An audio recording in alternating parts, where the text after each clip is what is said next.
Magandang mapagpalang araw sa inyong lahat mga kabakyard. Ngayon ang topic naman natin ay tungkol sa madilaw at may halong dugo na dumi ng ating mga manok. Isa-isahin natin ang mga dahilan, sintomas at gamot sa mga sakit na ito. At kung bago ka pa lang sa ating channel, ay inaanyayahan kitang mag-subscribe. Ako nga pala si Ben at ito ang Ben Backyard! Ang una nating pag-usapan ay ang dumi ng manok na may halong dugo na kung tawagin ay coccidiosis o coccidiosis. Ang coccidiosis ay isang parasite na sakit sa mga manok na dulot ng protozoa ng genus Aemira na sumisira sa lining ng bituka. Kumakalat ito sa pamamagitan ng dumi ng manok at ang mga sintomas nito ay pagtatae na may dugo, magulong balahibo, pagbaba ng timbang, walang ganang kumain at unti-unting pagtamlay ng manok. May mga paraan upang maiwasan ito. Una na dito ay ang bakunahan ng ating mga manok. Pangalawa ang kalinisan o biosecurity. Linisan ng mga kulungan at ugaliing mag-spray ng mga pangpatay ng bakterya sa ating kulungan. Linisan ang pakainan at inuman ng ating mga manok. Maaari din gumamit ng coccidial feed para sa ating mga sisiw. Iwasan din ng sobrang crowded na kulungan upang hindi madaling kumalat ang sakit. Ano nga ba ang gamot? Ang agarang paggamot ay mas mainam upang maiwasan ang pagkalat nito. Agad silang painumin ng sulfur QR sa umaga at Premoxil powder naman sa gabi. Ituloy-tuloy ito ng 3 araw. Pagdating ng ika-4 na araw ay painumin sila ng purong tubig. At sa ika-5 araw ay painumin ulit sila ng sulfur QR sa umaga at Premoxil powder sa gabi. Ituloy ulit ito ng 3 araw. Pwede mo rin silang painumin ng gamot na may amprolium properties. Ito ay mabisa sa nasabing sakit. Punta naman tayo sa madilaw-dilaw na dumi ng ating manok.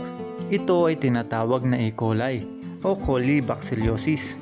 Maaari itong magdulot ng iba't ibang localized o systematic na impeksyon dahil sa mga pathogenic strain ng bacterium na karaniwang nabubuhay ng hindi nakakapinsala sa bituka.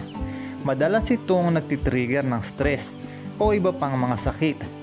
Narito ang mga sintomas: magulo na balahibo, matamlay, depresyon, walang gana kumain, pag-ubo, hirap sa paghinga, madilaw na dumi, pagtatai at iba pa tulad ng malalang septicemia na maaaring ikamatay ng manok. Sa mga sisiw, maaaring mangyari ang omphallitis, yolk sac infection na may namamaga o pulang pusod. Sa mga hustong gulang naman, maaari itong humantong sa mga systematic infection na kilala bilang cholesepticemia na isang uri ng pagkalason sa dugo at maaring ikamatay ng manok. Saan nga ba ito nakukuha? Una, sa stress mula sa hindi magandang kulungan. Iba pang mga sakit o mga insekto. Maduming kulungan.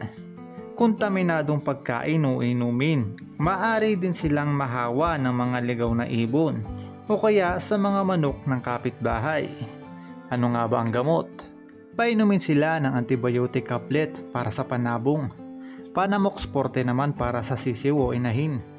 Ito ay may 4 combination of human grade formulation tulad ng amoxicillin, tylosin, paracetamol at carbocysteine na tumutulong upang labanan ng sakit at palakasin ng katawan ng manok. Painumin sila hanggang sa 5 araw o hanggang sa gumaling ito. Mas mainam na palagi nating i-check ang kalusugan ng ating mga manok para kung sakaling may sakit na pumasok ay agad nating magamot o mabantayan ang pagkalat nito. Base na rin sa karanasan ko, kapag malinis ang kulungan ay bihira ang sakit na pumapasok. Kung meron man, ay yung mga simpleng sakit lang, hindi yung nakakamatay. Kaya naman mas mainam pa rin na linisan ang ating kulungan palagi. Tamang pangangalaga, tamang pakain at tamang bakuna ang kailangan ng ating mga alaga. At kung meron ka pang katanungan ay pwede mong i-comment dyan sa baba para pag-usapan natin sa susunod.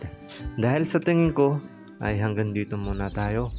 Ako nga pala si Ben at ito ang Ben Backyard!